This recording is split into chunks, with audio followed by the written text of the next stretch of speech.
একবারে বিনা পুঁজিতে কিভাবে আপনারা হাঁসের ব্যবসা করে অধিক থেকে অধিকতর লাভবান হবেন এবং হাজার হাজার টাকা আয় করবেন, এমনই টিপস আজকের ভিডিওতে আমি দিব। প্রথমেই যেটা প্রয়োজন হবে সেটা হচ্ছে এমন একটা পুকুর। যদি আপনাদের পুকুর না থাকে তারপরেও আপনারা হাঁস চাষ করতে পারবেন। হাঁস চাষে পুকুর কেন গুরুত্বপূর্ণ? পুকুর গুরুত্বপূর্ণ প্রধান বিষয় হচ্ছে হাঁস হচ্ছে জলজ প্রাণী। হাঁস সাধারণত পানিতে থাকতে পছন্দ করে। হাঁসের পাখা, হাঁসের পা এইগুলা পাখির মতো করে তৈরি করা। সহজেই হাঁস পানিতে সাঁতার কাটতে পারে এবং পানিতে থাকতে পারে। আর 2 নম্বর বিষয় হচ্ছে হাঁস যখন পানিতে থাকে তখন হাঁস নিজেই নিজেকে পরিষ্কার করতে পারে এবং অনেক খাবার, বিশেষ করে যেমন ধরেন শামুক, শৈবাল, ছোট ছোট মাছ, এইগুলা পোকামাকড় অনেক কিছুই থাকে যেটা হাঁস খাবার হিসেবে গ্রহণ করে। সুতরাং হাঁসের পরিষ্কার হওয়া, হাঁসের বাসস্থান আবার পুকুরে থাকার কারণে অনেক সময় অনেক বড় বড় প্রাণী বা হিংস্র প্রাণীর হাত থেকেও হাঁস রক্ষা পেতে পারে। এজন্য পুকুরটা গুরুত্বপূর্ণ।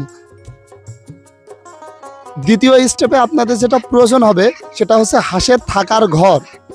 আমার মতো যাদের ফাঁকা জায়গা আছে, ফাঁকা জমি পড়ে আছে, আপনারা চাইলে সেখানে সহজে হাঁসের থাকার ঘর করতে পারেন, অথবা আপনাদের বাড়ির আশেপাশে যে কোনো জায়গায় করলেই হবে, সেটা সমস্যা নেই। তবে এমন একটা জায়গায় করবেন যেখানে পর্যাপ্ত পরিমাণ আলো প্রবাহিত হবে এবং পর্যাপ্ত পরিমাণ বাতাসও আসবে। আমার ঘরটা একটু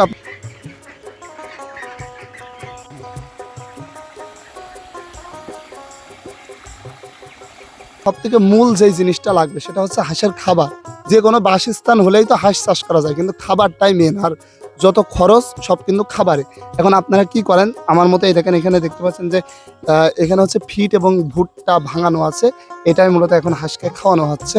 এখন কথা হচ্ছে যে আপনারাও আছেন যারা ফিট খাওয়ান এবং এই ভুট্টা ভাঙায় টাঙায় খাওয়ান। এখন এটা কিন্তু অনেক ব্যয়বহুল। এই জায়গাটা আপনাদের সব থেকে বড় ঘাটতি। এখন আপনারা কিভাবে এই জিনিসটা পোষাবেন? খাবারের তালিকায় অন্যান্য খাবার রেখেও কিন্তু হাঁস আরো বেশি স্বাস্থ্যসম্মতভাবে চাষ করা যায়। আপনারা যদি ফ্রিতেই খাদ্য খাওয়াতে চান তাহলে ছোট শামুক অথবা গুগলি সংগ্রহ করতে পারেন। আপনাদের বাড়ির আশেপাশে যদি এমন খাল বা কোনো নদী থাকে সেখানে আপনারা হাঁস ছেড়ে দিতে পারেন চাইলে, এবং যদি না থাকে তাহলে আপনারা চাইলে দূর থেকে সংগ্রহ করে আনতে পারেন। এটা খাওয়ালে হাঁস প্রচুর পরিমাণে, হাঁসের ক্ষুধা যেমন মিটবে এবং হাঁস প্রচুর পরিমাণে ডিম দিবে এবং হাঁস সুস্থ থাকবে। এটা একটা প্রাকৃতিক খাবার, এতে কোনো ধরনের সাইড ইফেক্ট নেই। অনেক সময় এমন হয় যে হাঁস খেতে চায় না, হাঁসের অরুচি থাকে।